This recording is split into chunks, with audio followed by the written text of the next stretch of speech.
Zdravo svima, ja sam Jovana Božilović, profesionalni šminker.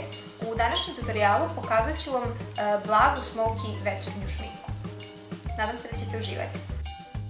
Ten, obrve, rumenilo i bronzer sam već nanela i sada ćemo preći na oči. Koristit ćemo ovu novu Sephorinu paletu iz novogodišnje kolekcije koja sadrži 4 palete u sebi. Počinjemo kao i uvek tako što stavljamo bazu na oči kako nam se senke ne bi skupljale u pregibnu kartu.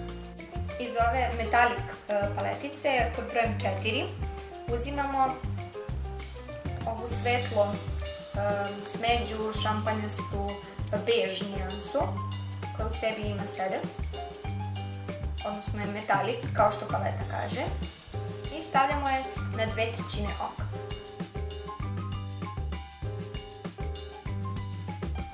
Zatim iz nude palete pod brojem 2 uzimamo ovu tamno ljubičastu mat senku.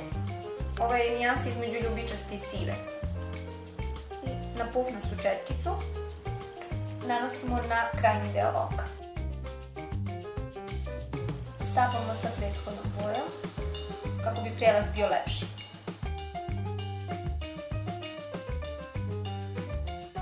Iz ove nude palete pod brojem 2 uzimamo najsvetliju nijansu i stavljamo ispod obrve i ublažavamo malo prelaz između obrve i ove ljubičaste koju smo stavili.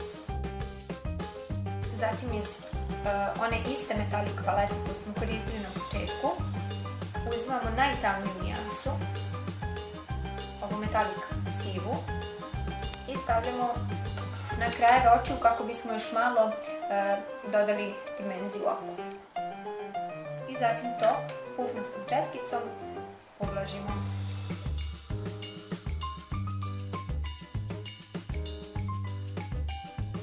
Iz iste one metalik palete uzimamo ovu maslinasto zelenu nijansu na mokru četkicu, odnosno vlažnu, i nanosimo na donji kavik.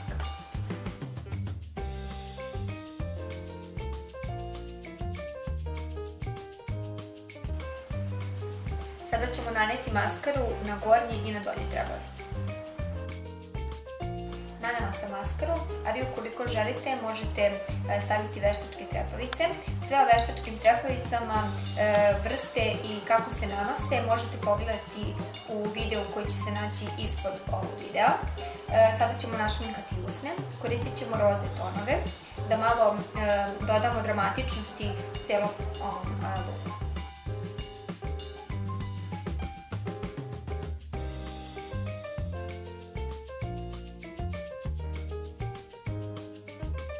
Nadam se da vam se ova šminka dopala i da ćete je probati. Ukoliko je probate, obavezno mi ostavite komentare o tome kako vam se dopala i kako je vama stajala. A do sledećeg tutoriala ja vas puno pozdravljam. Ćao!